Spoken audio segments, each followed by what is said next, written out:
ఎన్నికల ఫలితాలు చూసి హిమాలయాలకు వెళ్లిపోదామనుకున్నానని వైరాగ్యం ప్రదర్శించిన జగన్ రెడ్డి ఈ మధ్య కొంత తేరుకొని ప్రస్తుతం నెల్లూరు జైల్లో ఉన్న మాచర్ల మాజీ ఎమ్మెల్యే పిన్నెల్లి రామకృష్ణారెడ్డిని పరామర్శించడానికి అడుగు బయట పెట్టారు.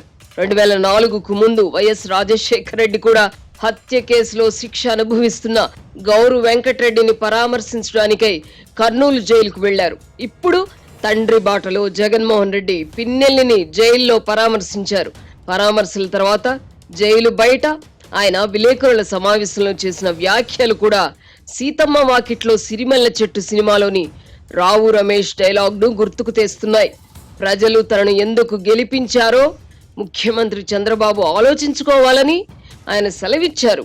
ప్రజల్లో వ్యతిరేకత వల్ల తాను ఓడిపోలేదని, మంచి చేసి కూడా ఓడిపోయానన్న వింత లాజిక్ ను కూడా తెర మీదకి తెచ్చారు. ఎన్నికల్లో గెలిచిన వారు ఎందుకు గెలిచామని ఆలోచించడం ఎక్కడైనా చూసామా?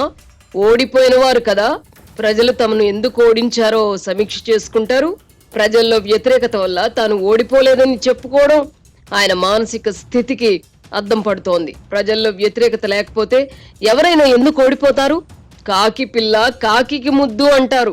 అలాగే అధికారంలో ఉన్నప్పుడు బటన్లు నొక్కడమే ప్రజలకు చేయాల్సిన మంచి అని జగన్ నమ్మినట్టున్నారు. అందుకే మంచి చేసి మరీ ఓడిపోయామని ఆయన చెప్పుకుంటున్నారు.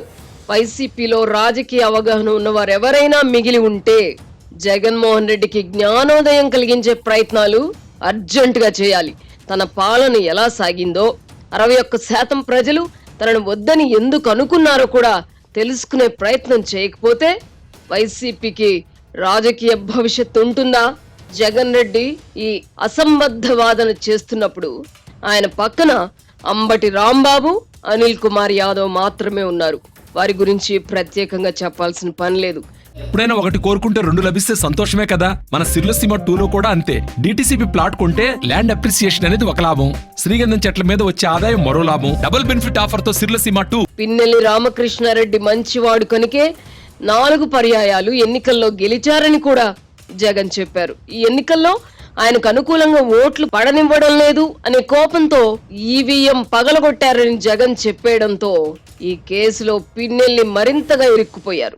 ఓట్లు పడకపోతే ఈవీఎంలను పగలగొట్టేయవచ్చునన్న ధోరణిలో జగన్ మాటలున్నాయి. రాష్ట్రంలో తమ పార్టీ కార్యకర్తలపై దాడులు పెరిగిపోయాయని, వాటిని ఆపాల్సిందిగా తాను కోరడం లేదని, తనకు టైం వస్తుందని హెచ్చరిస్తున్నానని జగన్ ప్రకటించారు.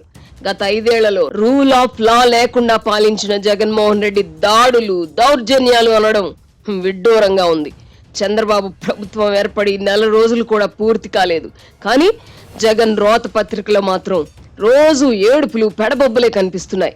తల్లికి వందనం, ఆడపడుచులకు ఆర్థిక చేయూత వంటి పథకాల జాడ ఏదని ఆక్రోశిస్తున్నారు. మరో అడుగు ముందుకెళ్లి మీ రాష్ట్రానికి రాలేం బాబోయ్ అని సాఫ్ట్వేర్ కంపెనీలు అప్పుడే ప్రకటించాయి అంటూ మరో దిక్కుమాలిన వార్త వండి వార్చాయి.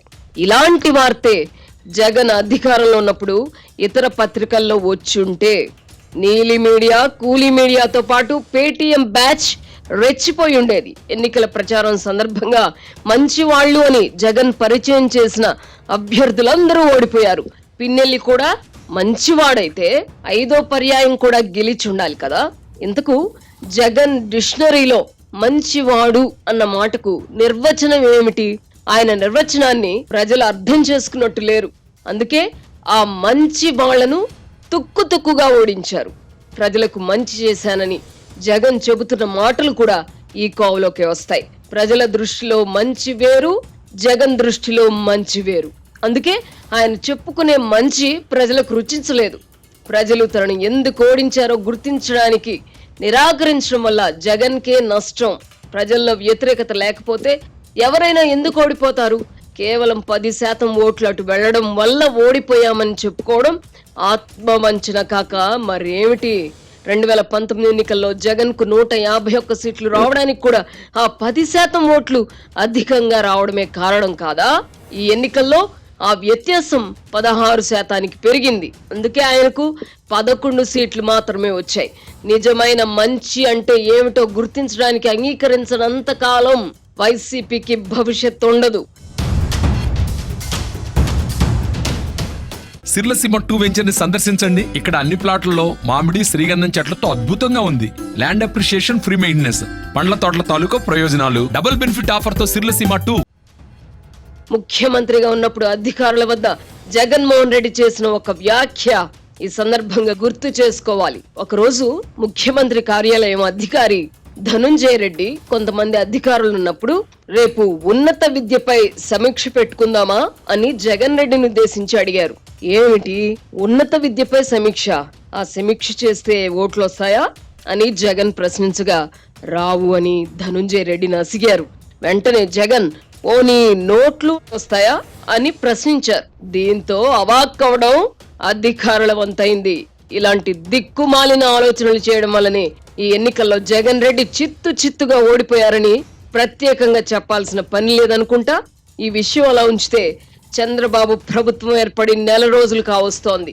అత్యంత భారీ మెజారిటీతో అధికారంలోకి వచ్చిన కూటమి ప్రభుత్వంపై ప్రజలకు ఎన్నో ఆశలున్నాయి. అదే సమయంలో అధికార పక్షం పోకడలపై కూడా ప్రజలు కన్నేసుంచారు. కొద్ది రోజుల క్రితం జరిగిన 2 సంఘటనలు కూటమి ప్రభుత్వానికి మచ్చ తెచ్చేవిగా ఉన్నాయి. రాయచోటిలో మంత్రి రామ్ ప్రసాద్ రెడ్డి భార్య ఒక సబ్ ఇన్స్పెక్టర్ పట్ల అనుచితంగా ప్రవర్తించడం మొదటిది కాగా, తిరువూరు నియోజకవర్గంలో తెలుగుదేశం ఎమ్మెల్యే కొలికపూడి శ్రీనివాసరావు దగ్గరుండి మరి ఒక భవనాన్ని కూల్చివేయించడం రెండవది.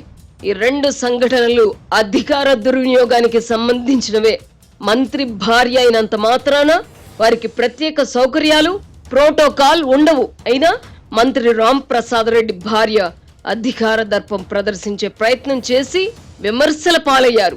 ఈ సంఘటనపై ముఖ్యమంత్రి చంద్రబాబు స్పందించి మంత్రిని మందలించారు. ఇక కొలికపూడి శ్రీనివాసరావు విషయానికి వస్తే, నిబంధనలకు విరుద్ధంగా ఎవరో భవనాన్ని నిర్మించారని చెప్పి ఆయన స్వయంగా దగ్గరుండి అధికారులు వారించినా వినకుండా సదరు భవనాన్ని పడగొట్టించారు. నిబంధనలకు విరుద్ధంగా నిర్మితమయ్యే భవనాలపై చర్యలు తీసుకోవాల్సింది అధికారులు మాత్రమే. మహా అయితే ఎమ్మెల్యే ఫిర్యాదు చేయవచ్చు, అంతేగాని దగ్గరుండి మరి కూలగొట్టించే అధికారం ఎమ్మెల్యేలకు ఉండదు. ఈ సంఘటనపై కూడా ముఖ్యమంత్రి చంద్రబాబు స్పందించి శ్రీనివాసరావును పిలిపించుకొని మందలించారు. అయితే ఇలాంటి సంఘటనలు పునరావృతం కాకుండా కూటమి ఎమ్మెల్యేలు, మంత్రులు జాగ్రత్తగా మసులుకోవాలి. లేని పక్షంలో అట్టు తిరగేయడానికి ప్రజలు సిద్ధంగా ఉంటారు. జగన్మోహన్ రెడ్డి హయాంలో రూల్ ఆఫ్ లా అమల్లో లేకుండా పోయిందని, అరాచకం ప్రబలిందని, నాయకులు అహంకార పూరితంగా వ్యవహరించారని నమ్మడం వల్లనే ప్రజలు ఎన్నికల్లో కూటమికి బ్రహ్మరథం పట్టారు. ఈ కారణంగా నాటి దుశ్చర్యలను ప్రజలు గుర్తుకు తెచ్చుకునే పనులేవి కూటమి నేతలు చేయకూడదు. అలా చేయడం వల్ల జగన్మోహన్ రెడ్డికి రాజకీయంగా జీవం పోసిన వారు అవుతారు. పిన్నెల్లి వంటి వారిని జైల్లో పరామర్శించడం వల్ల జగన్ కు రాజకీయంగా మైలేజీ రాదు. కానీ వైసీపీ కార్యకర్తలు, నాయకులపై దాడులు, దౌర్జన్యాలు జరిపితే మాత్రం ఆయనకు అవకాశం ఇచ్చినట్టే అవుతుంది. పాలన ఎలా ఉండకూడదో జగన్ రెడ్డి అందరికీ తెలియజేశారు. కనుక కూటమి నేతలు అధికార దర్పానికి, అధికార దుర్వినియోగానికి దూరంగా ఉండాలి. లేని పక్షంలో వారికే నష్టం.